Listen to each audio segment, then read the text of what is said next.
Hello everyone, welcome to Vidyami. मेरा नाम है Yogesh Sinha and I hope कि आपकी तैयारी अच्छी चल रही होगी।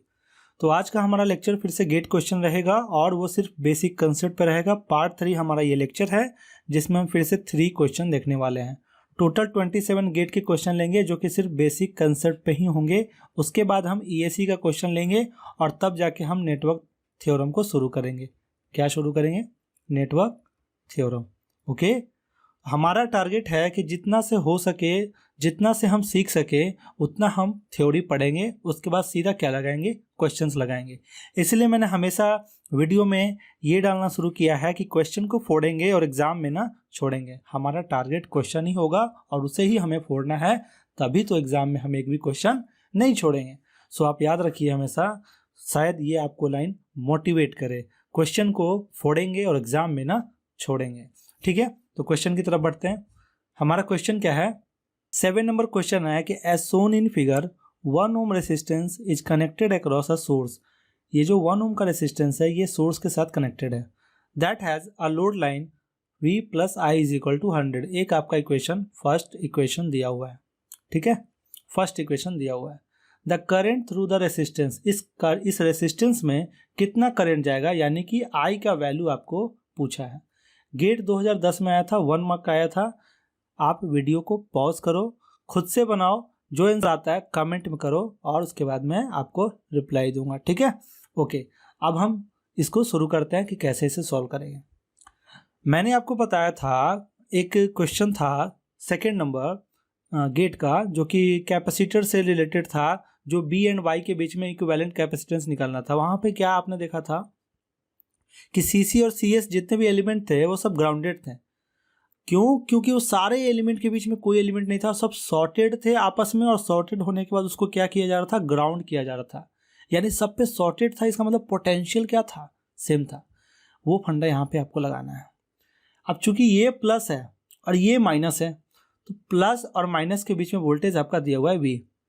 तो आप देख सकते हैं कि इसके बीच में कोई एलिमेंट नहीं लगा है।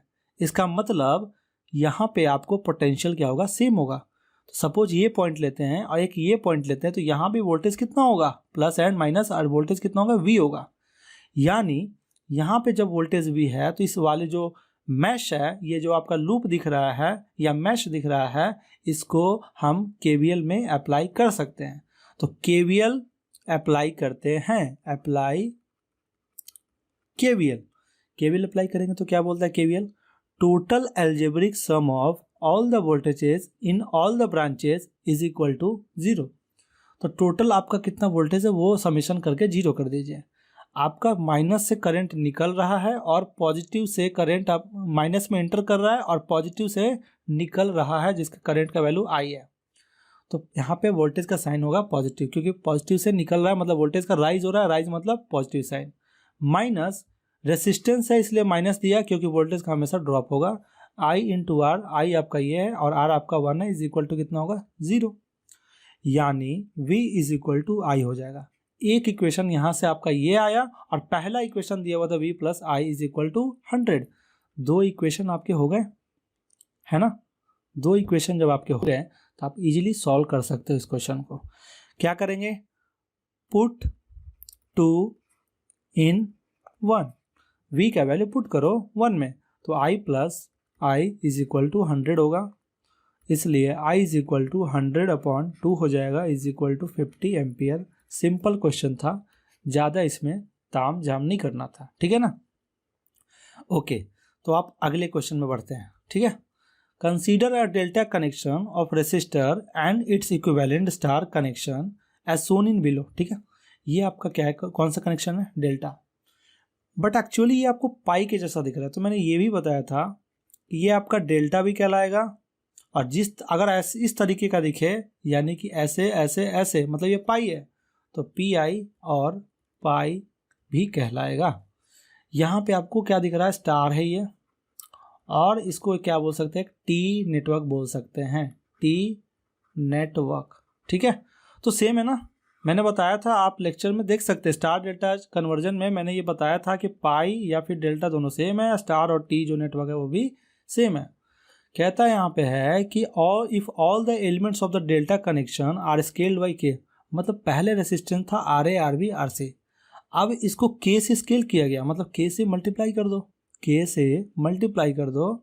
और अब आपको क्या पूछ रहा है कि the element of the corresponding star equivalent will be scaled by a factor of. अब इसके इक्विवेलेंट जब आर ए था तो आर ए के इक्विवेलेंट आपका ये आर ए ये वाला था, जब आर बी था तो ये वाला था, और आर सी था तो ये वाला था। अब क्या होगा कि जब के से स्केल किए तो अब बताइए इसका वैल्यू में क्या चेंज आएगा। तो हम क्या करेंगे, डेल्टा टू स्टार में कन्वर्ट करेंगे।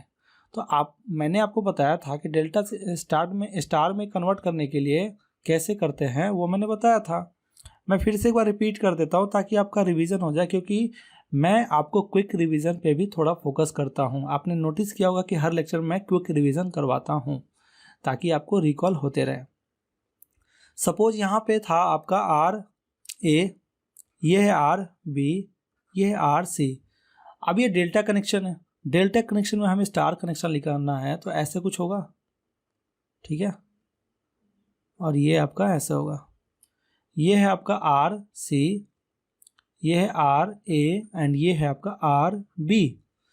हम किसी एक का निकालते हैं क्योंकि फॉर्मूला सेम आएगा। आप कहोगे तो मैं तीनों का निकाल देता हूँ, नो प्रॉब्लम, बट टाइम ज़्यादा कंज्यूम होगा, बट फिर भी मैं निकाल देता हूँ। सपोज आर ए निकालता हूँ तो डेल्टा को स्टार में कन्वर्ट कर रहे हैं। क्या कर रहे हैं, डेल्टा टू स्टार, इसको कन्वर्ट कर रहे हैं। तो डेल्टा को स्टार में कन्वर्ट कर रहे हैं, इसका मतलब आर ए निकाल रहे हैं। तो आर ए जब निकालेंगे तो इसको और इसको मल्टीप्लाई करते थे, यानी R A is equal to R B into R C upon R A plus R B plus R C. तीनों को क्या करते थे, जोड़ देते थे। नहीं आता था, पिछले वाला लेक्चर देख लो जिसमें स्टार डेल्टा कन्वर्जन टॉपिक है, वो वाला प्लेलिस्ट में आप ढूंढ सकते हो, उसको पढ़ लो, आप इजीली इसको निकाल लोगे। आर बी क्या हो जाएगा, सेम है, आर बी है, दोनों साइड जो रेसिस्टेंस लगा हुआ रहता था उसको मल्टीप्लाई करते थे, बाकी टोटल का समेशन करते थे। तो कर दो, यहाँ पे क्या होगा, R A into R C upon R A plus R B plus R C. Same R C का होगा, क्या होगा, अब बी था तो ए एंड सी आया, उस तरह से सी है तो क्या आएगा, ए एंड बी। आप यहाँ से भी देख सकते हो आर सी कहाँ है, ये वाला है, तो दोनों ए एंड बी से मल्टीप्लाई, तो A R A and R B upon total का summation R A plus R B plus R C. But हमें इतना का काम नहीं है, हमें सिर्फ एक देखना है, ठीक है। हम क्या करेंगे कि जब R A R B R C तीनों में के से स्केल किया गया, इसका मतलब इसका वैल्यू यहाँ पे पुट करेंगे आफ्टर स्केलिंग, ठीक है। आफ्टर स्केलिंग पे अब क्या फ़र्क पड़ता है वो हमें देखना है। तो R B K into R B हो जाएगा, आर सी अब क्या हो जाएगा, K into R C upon K into R A plus K into R B plus K into R C. यहाँ से क्या हो जाएगा, K square R B R C upon K common ले लेंगे तो R A plus R B plus R C, ठीक है, ओके। तो यहाँ से के एक कट जाएगा तो कितना बचेगा, के इंटू, अब ये जो वैल्यू है ये वाला, ये कितना वैल्यू है इसका, आर ए, तो यहाँ पे आर ए, यानी कि डेल्टा से स्टार में जब कन्वर्ट किए थे तो वैल्यू ये था, और जब के से स्केल किए तो इस पर क्या फ़र्क पड़ा, इस पर भी के का स्केल हो गया। यहाँ पे आंसर कौन सा होगा, बी, ठीक है, समझ में आ गया होगा, ओके। नेक्स्ट क्वेश्चन बढ़ते हैं। क्वेश्चन क्या कहता है कि the 3 circuit element shown in the figure are part of an electrical circuit. ये 3 एलिमेंट हैं जो किसी इलेक्ट्रिकल सर्किट का क्या है, पार्ट है। The total power absorb by the 3 circuit element in what में आपको बताना है कितना पावर ये आपका एब्जॉर्ब करेगा, वो बताना है। सिंपल सा फंडा है, बट उसके पहले आप वीडियो को पॉज करो। 2014 का क्वेश्चन है गेट का, 1 मार्क का आया था, तो इसमें आपको वीडियो पॉज करके और आंसर बनाना है, क्वेश्चन को सॉल्व करना है, और आप आंसर बताओ कि क्या होगा इसका, कितना वॉट होगा आंसर, ठीक है। अब मैं शुरू करता हूँ। पावर एब्जॉर्ब पूछा है ना, थोड़ा सा हम रिकॉल कर लेते हैं कि पावर एब्जॉर्ब कैसे निकालते थे। अगर कोई करंट सोर्स पॉजिटिव में एंटर करे और निगेटिव से बाहर निकले, ये आपका पॉजिटिव है, ये निगेटिव है, और ये करंट है आपका, तो क्या होता था, यहाँ पे पावर का एब्जॉर्प्शन होता था। बट अगर कोई करंट सोर्स निगेटिव में एंटर करे और पॉजिटिव से बाहर निकले, तब यहाँ पे क्या होता था, पावर का डिलीवर होता था। ऐसे भी आप कह सकते हो, ये पॉजिटिव ये निगेटिव और ये पॉजिटिव ये निगेटिव, तो यहाँ से जब करंट इंटर होता था तो यहाँ पे क्या होता था, पावर एब्जॉर्ब, और यहाँ पे जब पॉजिटिव से करंट बाहर निकलता था तो पावर क्या होता था, डिलीवर। ठीक है ना। और एक स्पेशल केस भी मैंने बताया था कि अगर 2 वोल्टेज सोर्स है तो उसमें कौन सा एक्टिव कौन सा पैसिव होगा। यानी एक्टिव मतलब पावर जो डिलीवर करे, और पैसिव मतलब पावर को क्या करे, एब्जॉर्ब करे। ये भी बताया था मैंने। ये सारा लेक्चर आपका पिछले जितने भी प्लेलिस्ट में है वो आप पढ़ेंगे तो आपको समझ में आ जाएगा। ठीक है। फिलहाल मैंने बता दिया कि अगर पॉजिटिव में इंटर करेगा करंट तो पावर एब्जॉर्ब करेगा, और निगेटिव में करंट इंटर करेगा तो पावर क्या करेगा, डिलीवर करेगा। अब यहाँ समझते हैं पावर निकालने के लिए हमें क्या चाहिए। अब मैंने बोला था ना कि जो भी क्वेश्चन पूछे पहले सोचो खुद में कि क्या पूछा है, पावर एब्जॉर्ब पूछा है, पावर पूछा है, power is equal to formula होता है V इंटू आई, इसी से ही तो हम निकाल सकते हैं। R तो दिया हुआ है ही नहीं, तो V स्क्वायर अपॉन R लगा के फायदा ही क्या है, हमें मिलने वाला कुछ नहीं है। ठीक है। तो power is equal to V into I करना है। अब यहाँ पे हमें V चाहिए और I चाहिए। दिख रहा है आपको, V यहाँ पे है, I यहाँ पे है, I यहाँ पे है, V यहाँ पे है, V यहाँ पे है बट I नहीं है। तो यहाँ कैसे I निकालेंगे। तो आप कोशिश करो यहाँ पे सोचने का। क्या करेंगे, यहाँ पे 10 एम्पियर का करंट इधर की ओर जा रहा है, 8 एम्पियर का करंट इधर की ओर जा रहा है। आप खुद सोचो कि कोई बंदा 10 रुपये लेके आया, उसमें से 8 रुपये कोई लेके चला गया, तो इधर कितना जाएगा, है ना। आप लॉजिक लगाओ। मैंने एग्जाम्पल बिल्कुल मैच नहीं कराया, बिल्कुल अच्छे से बैठाया नहीं, बट आप समझो बात को। यहाँ 10 में से अगर 8 चला गया तो इधर कितना आएगा, क्योंकि 10 तो टोटल आना है, KCL तभी तो फॉलो होता है ना। तो यहाँ पे 10 आ रहा है तो उसमें 8 चला गया तो यहाँ कितना आएगा, 2 एम्पियर। तो करंट हमारा निकल गया 2, जो कि निगेटिव में इंटर कर रहा है। अब आप देखिए पहले ये क्या कर रहा है, 1 नंबर इसको नाम देते हैं, इसको क्या नाम देते हैं 2, इसको क्या नाम देते हैं 3। एट 1 पे देखते हैं क्या कर रहा है, पॉजिटिव में करंट इंटर कर रहा है और निगेटिव से बाहर जा रहा है, मतलब पावर क्या कर रहा है, एब्जॉर्ब कर रहा है। पावर इज इक्वल टू, जो कि क्या कर रहा है, एब्जॉर्ब कर रहा है, तो power absorb is equal to V into I, यानी 100 into 10 is equal to 1000 watt. At 2 पे देखते हैं 2 पे क्या कंडीशन है। तो 2 पे यहाँ पे कंडीशन देख रहे हैं कि निगेटिव में एंटर कर रहा है और पॉजिटिव से बाहर निकल रहा है। ठीक है। यानी यहाँ पे क्या हो रहा है, पावर का डिलीवर हो रहा है। तो power deliver is equal to V into I, 80 into 8 is equal to कितना हो जाएगा, 640 वाट। एट 3 पे देखते हैं, है ना। तो 3 पे क्या हो जाएगा, यहाँ पे V इंटू आई हमने निकाल रखा है 2 एम्पियर का, कहाँ इंटर कर रहा है, निगेटिव में इंटर कर रहा है और पॉजिटिव से बाहर निकल रहा है। इसका मतलब पावर का क्या करेगा, ये डिलीवर करेगा। V into I 15 into 2 is equal to 30। अब हम जानते हैं कि जो पावर होता है वो बिल्कुल आपको एनर्जी कंजर्वेशन को फॉलो करता है। मतलब जितना पावर आपका निकला उतना ही पावर वो डिलीवर, मतलब जितना डिलीवर हुआ उतना ही क्या करेगा, एब्जॉर्ब करेगा।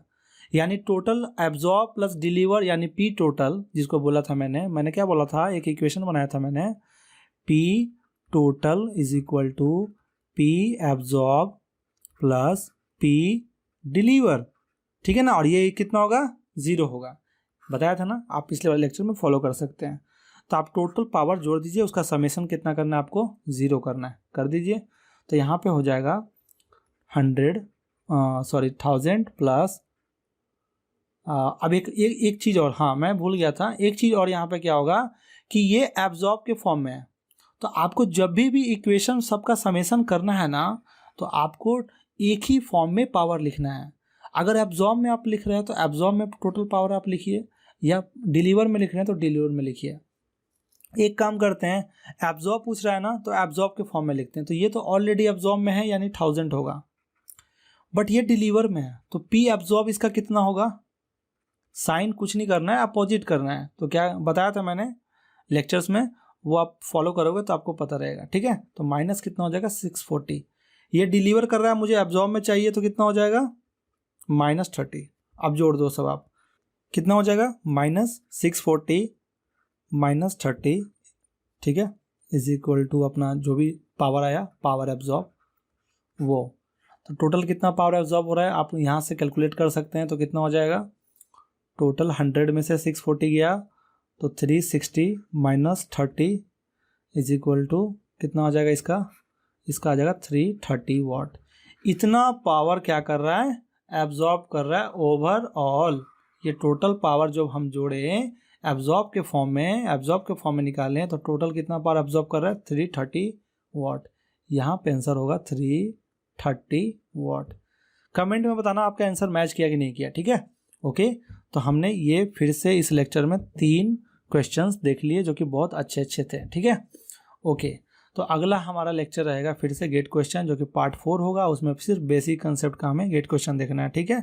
तो याद रखना कि क्वेश्चन को फोड़ेंगे और एग्जाम में ना छोड़ेंगे, करते जाओ क्वेश्चन, जितना क्वेश्चन बनता है करते जाओ, कोई नहीं रोक सकता आपको एग्जाम निकालने से, मैं दावा करता हूँ, ठीक है ना। बट आदमी आज क्या करता है, आजकल पढ़ता है बट क्वेश्चन नहीं सॉल्व करना चाहता, टेस्ट सीरीज नहीं लगाना चाहता। टेस्ट सीरीज तभी लगाओ जब थ्योरी पढ़ लो। पहला मंत्र क्या है, आप थ्योरी पढ़ो। दूसरा मंत्र क्या है, आप क्वेश्चंस लगाओ, ठीक है ना। और रिवीजन तो चलते ही रहेगा, रिवीजन आपको बिल्कुल नहीं छोड़ना, अदरवाइज सब भूल जाओगे, तो रिवीजन चलते रहेगा। और तीसरा तब जाके आप क्या लगाओ, टेस्ट सीरीज लगाओ। आपका कॉन्फिडेंस लेवल ना 100% चला जाएगा, ठीक है। ओके, तो क्वेश्चन को फोड़ेंगे और एग्जाम में ना छोड़ेंगे, ठीक है। आपके ट्रस्ट एंड सपोर्ट के लिए बहुत बहुत थैंक यू। लाइक कीजिए वीडियो को अगर पसंद आता है, कमेंट कीजिए अगर कोई डाउट आता है, और शेयर कीजिए अगर ये बेनिफिशियल है आपके दोस्तों के लिए या फिर किसी और लोगों के लिए, ठीक है। और चैनल को सब्सक्राइब करना ना भूले, उससे हमें मोटिवेशन मिलता है। तो मिलते हैं अगले लेक्चर में, तब तक के लिए एंजॉय कीजिए ये सारा वीडियो। ओके, तब तक के लिए थैंक यू। Okay, bye.